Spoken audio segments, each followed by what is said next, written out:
Pierre, can I talk to you about penalty points? You're now on 10. If you get 12, you'll be forced to miss a race. Pierre Gasly can be banned from a race in the next 7 months. He is only 2 penalty points away from a race ban.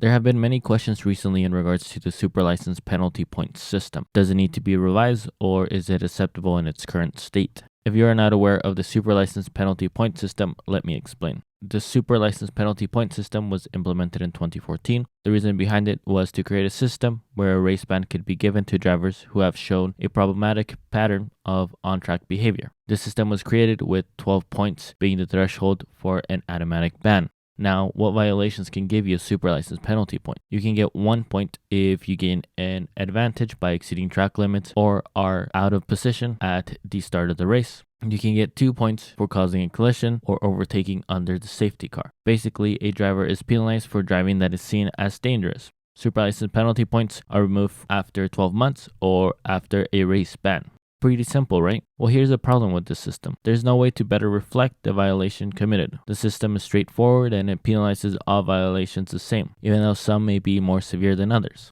As mentioned before, Pierre Gasly currently has 10 super license penalty points, which is 2 penalty points away from a race ban. Before we go over the reasons Pierre Gasly got these penalty points, I would appreciate if you subscribe, since 99% of my viewers are not, and you can always unsubscribe if you don't like the content.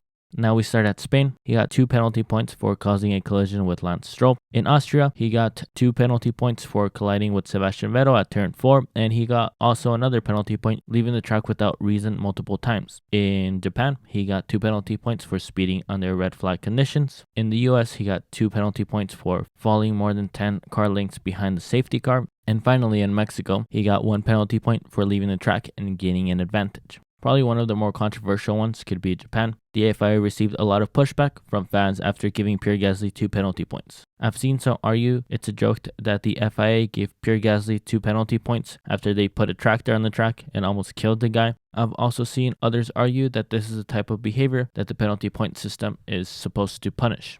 Now going back to the initial question of the video, does the super license penalty point system need to be revised, or is it acceptable in its current state? I believe that there's some strong arguments against the revision of the penalty point system. Probably one of the strongest ones is that there has not been a race ban since the system was introduced in 2014. If there was a serious issue with the current system, then there would be more drivers in Pierre Gasly's situation. In reality, it seems like at the moment, out of the 20 drivers on the grid, Pierre Gasly is the only one that's close to a race ban.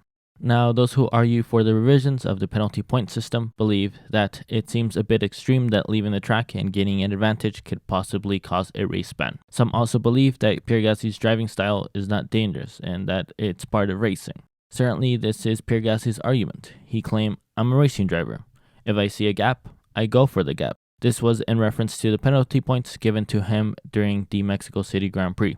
Otmar Safnauer, team principal for Alpine, also known as Pierre Gasly's boss for next year, said that he has to be a bit more careful. And I don't blame him. I mean, he is at risk of losing his driver if he continues with his current driving style. Some journalists claim that it's extremely hard for Pierre Gasly not to get a race ban, unless the FIA is more lenient with him. It is also rumored that the FIA is looking into revising the super license penalty point system.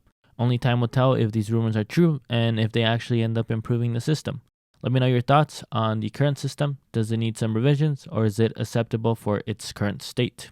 As always, thank you for watching, and I'll see you later.